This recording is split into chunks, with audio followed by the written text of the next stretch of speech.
steadfast in thy word.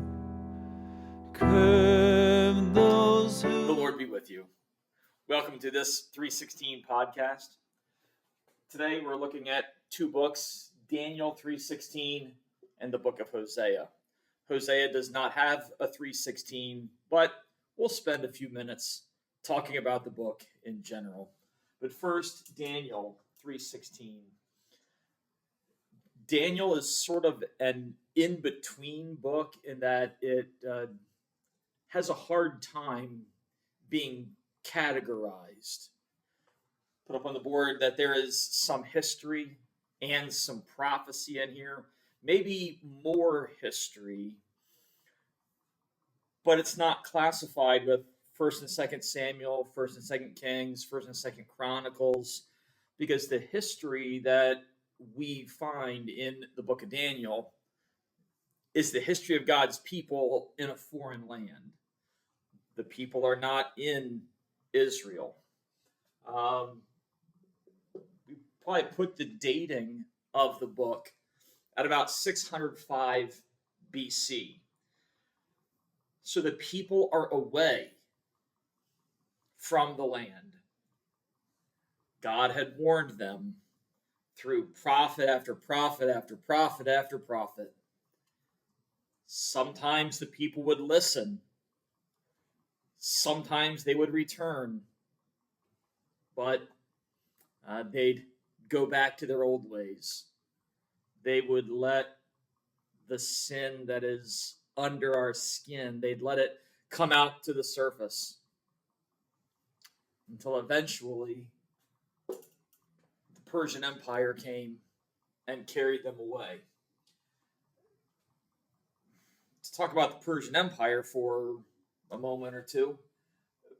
Persia is sort of modern day Iran.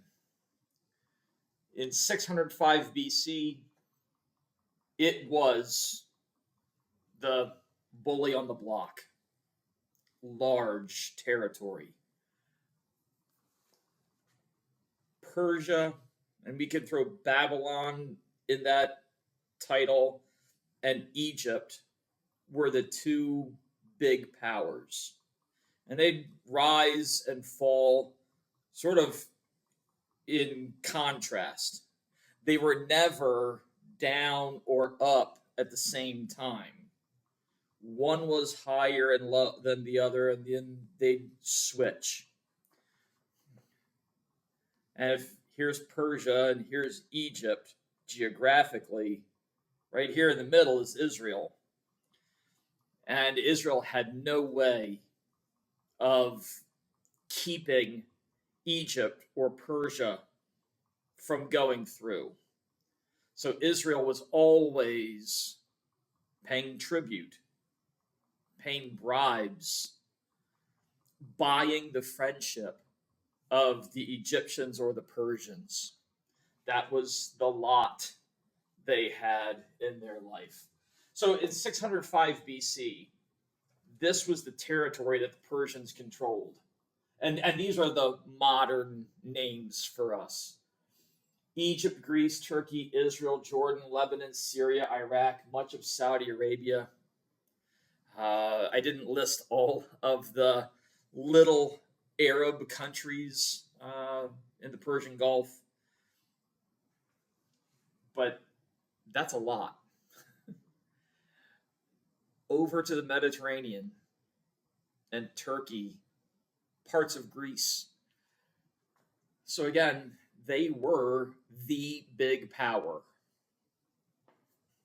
They were led by this man, Nebuchadnezzar. Let's talk now a little bit about Israel and their time in Persia. I lead with Daniel, who really doesn't have much to do in our 3:16.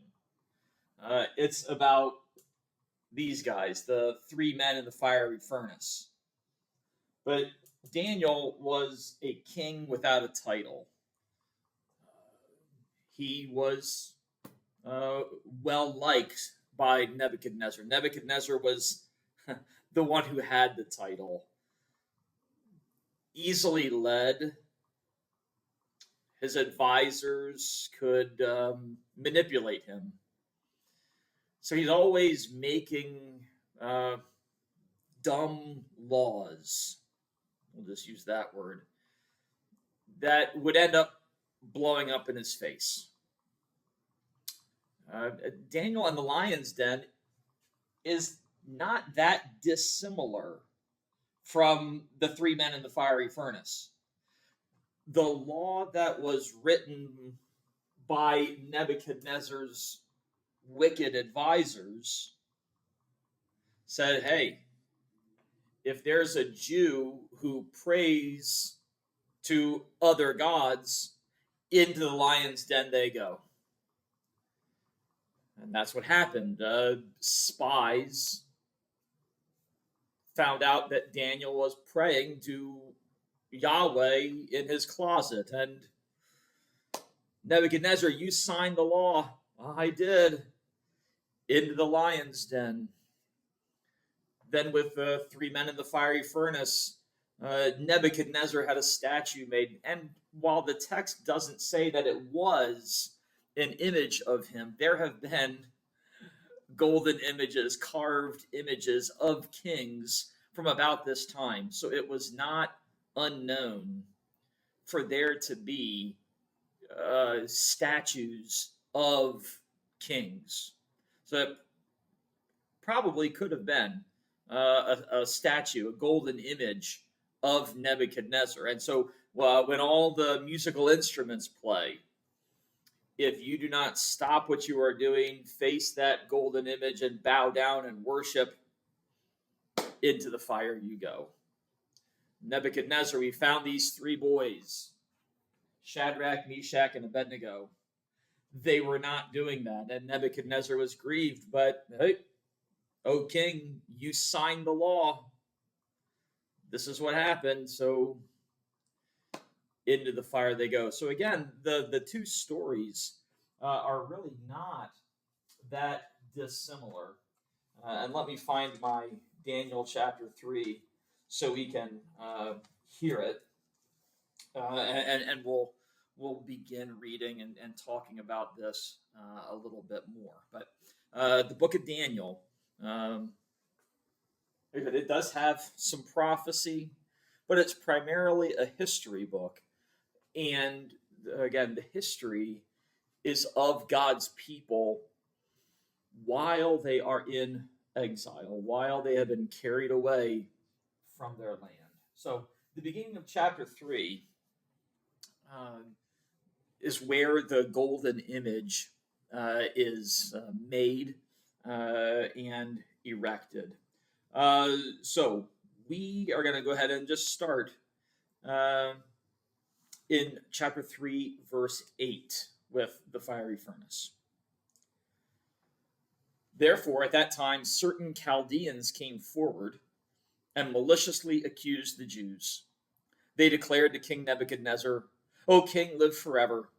You, O king, have made a decree that every man who hears the sound of the horn, pipe, lyre, trigon, harp, bagpipe, and every kind of music shall fall down and worship the golden image. And whoever does not fall down and worship shall be cast into a burning fiery furnace. There are certain Jews whom you have appointed over the affairs of the province of Babylon, Shadrach, Meshach, and Abednego. These men, O king, pay no attention to you. They do not serve your gods or worship the golden image that you have set up. Then Nebuchadnezzar, in furious rage, commanded that Shadrach, Meshach, and Abednego be brought. So they brought these men before the king. Nebuchadnezzar answered and said to them, Is it true, O Shadrach, Meshach, and Abednego, that you do not serve my gods or worship the golden image that I have set up? Now, if you are ready, when you hear the sound of the horn, pipe, lyre, trigon, harp, bagpipe, and every kind of music, to fall down and worship the image that I have made, well and good. But if you do not worship, you shall immediately be cast into a burning fiery furnace. And who is the God who will deliver you out of my hands? Shadrach, Meshach, and Abednego answered and said to the king, No, Nebuchadnezzar, we have no need to answer you in this matter. If this be so, our God whom we serve is able to deliver us from the burning fiery furnace. and he will deliver us out of your hand, O king. But if not, be it known to you, O king, that we will not serve your gods or worship the golden image that you have set up." Then Nebuchadnezzar was filled with fury, and the expression of his face was changed against Shadrach, Meshach, and Abednego. He ordered the furnace heated 7 times more than it was usually heated. And he ordered some of the mighty men of his army to bind Shadrach, Meshach, and Abednego, and to cast them into the burning fiery furnace. Then these men were bound in their cloaks, their tunics, their hats, and their other garments, and they were thrown into the burning fiery furnace.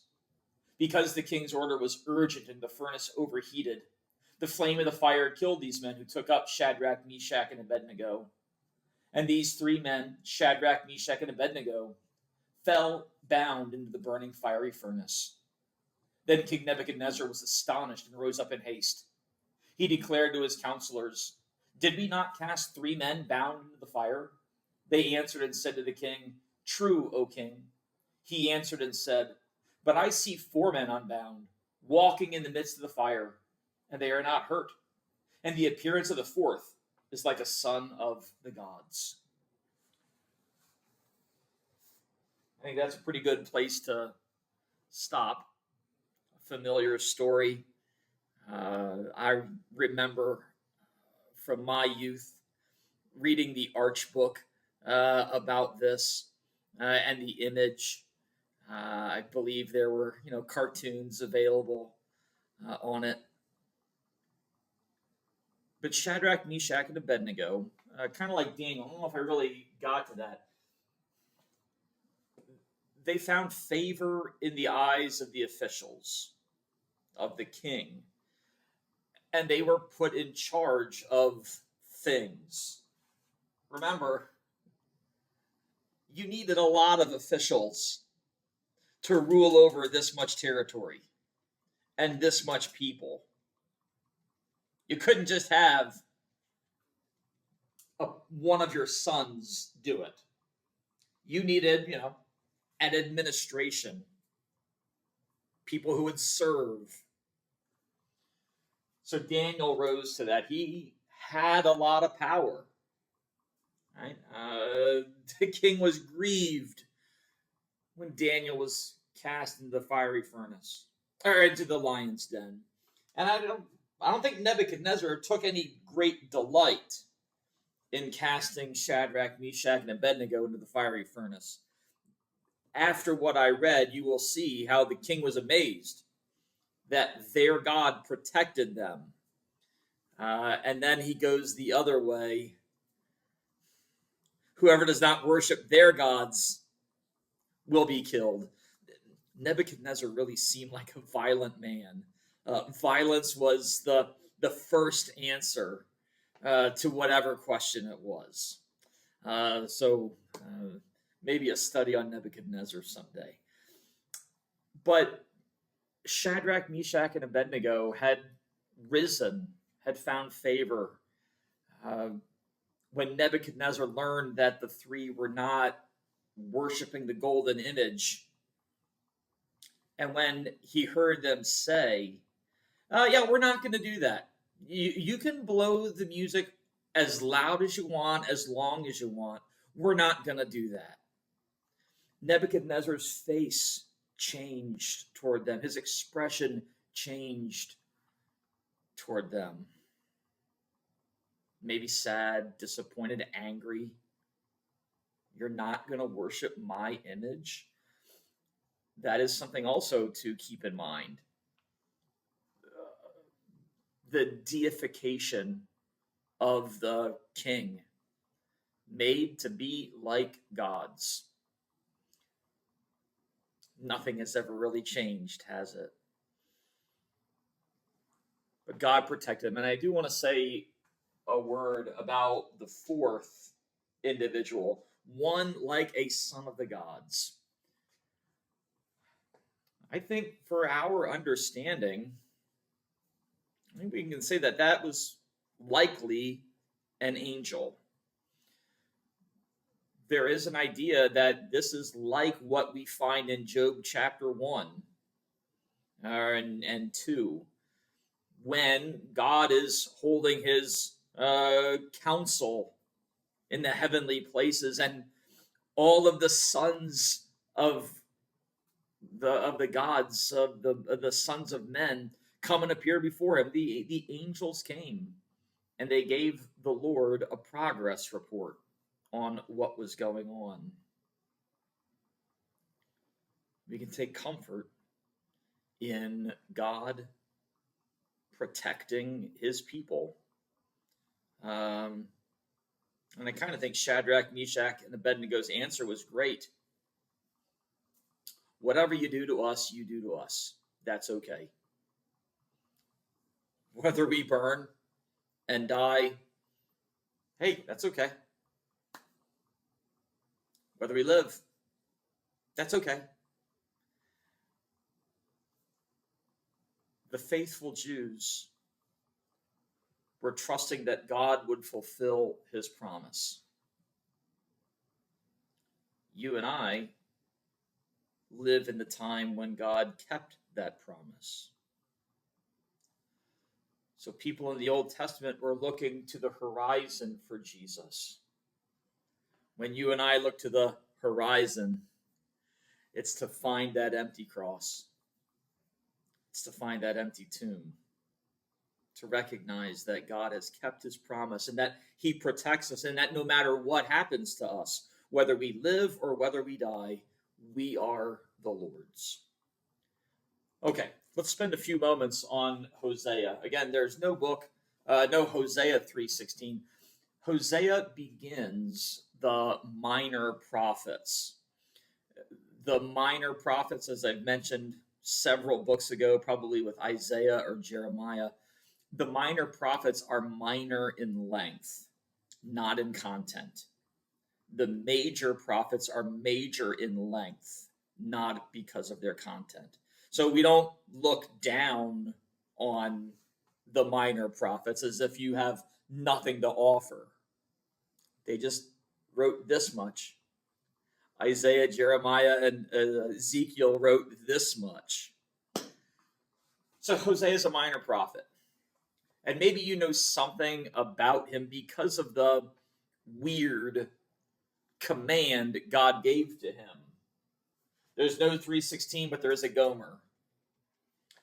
Gomer was Hosea's wife, and Gomer was a prostitute. God commanded Hosea to marry Gomer. Does that sound like a good idea? Hey, God, maybe you might want to go back to the drawing board on that. I don't know if that's a good idea to have Hosea marry a prostitute.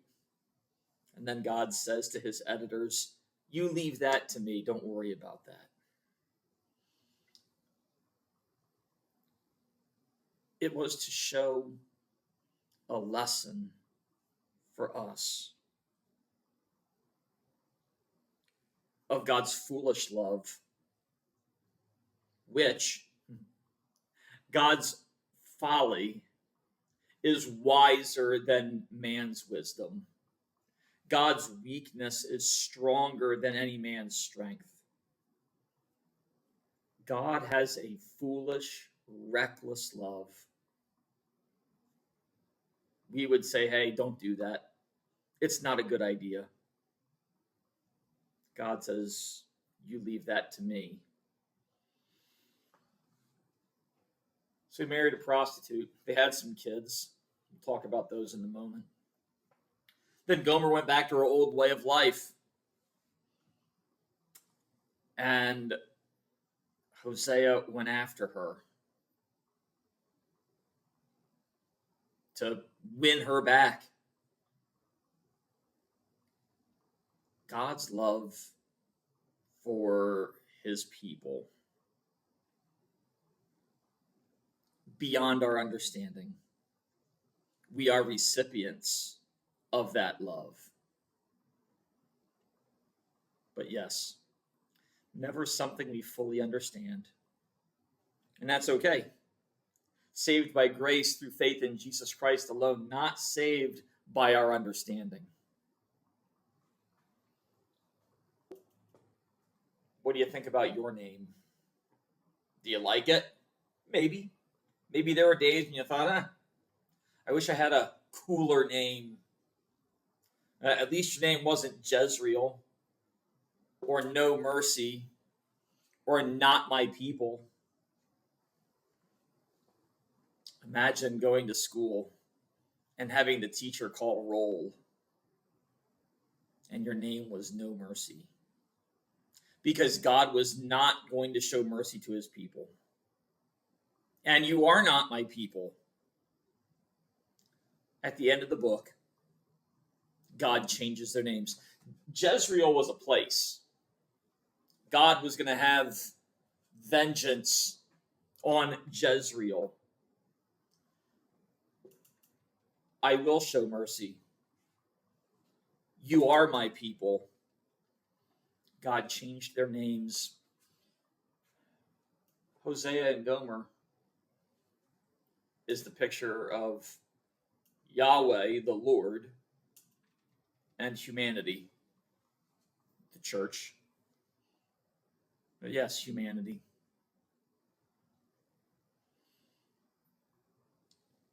Would people look at how God forgives sinners? And would they try to advise him and say, I really wouldn't do that. They're just going to sin against you again. Are you really going to have mercy on people who are so ungrateful? And God says, yeah, I think I'm going to do that. Because in our Lord Jesus Christ, we have everything that we need. In our Lord Jesus Christ, paying our sacrifice, paying the cost of our sin,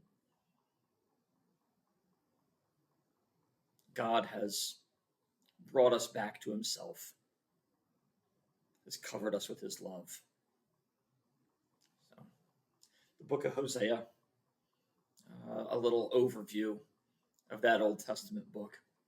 We'll hit our next books next week. Thanks for watching. We'll see you next time.